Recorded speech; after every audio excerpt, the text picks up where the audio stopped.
hacer el típico blues triste, te lo explico. Para que un blues suene triste, lo que tenemos que hacer es la progresión 1-4-5, pero con acordes menores. La menor, re menor, volvemos al la menor, re menor y la menor.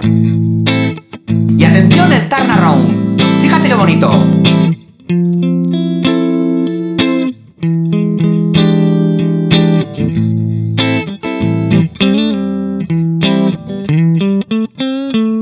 ¿Has visto qué sonoridad tan guapa? Y aquí, metas el solo que metas, siempre va a quedar genial. Y en Aitor Epasitar tenemos 3 canciones súper poderosas de blues que tienes que aprender sí o sí. Te dejo el tutorial aquí completo. Soy Aitor Epasitar y ¡caña de la buena!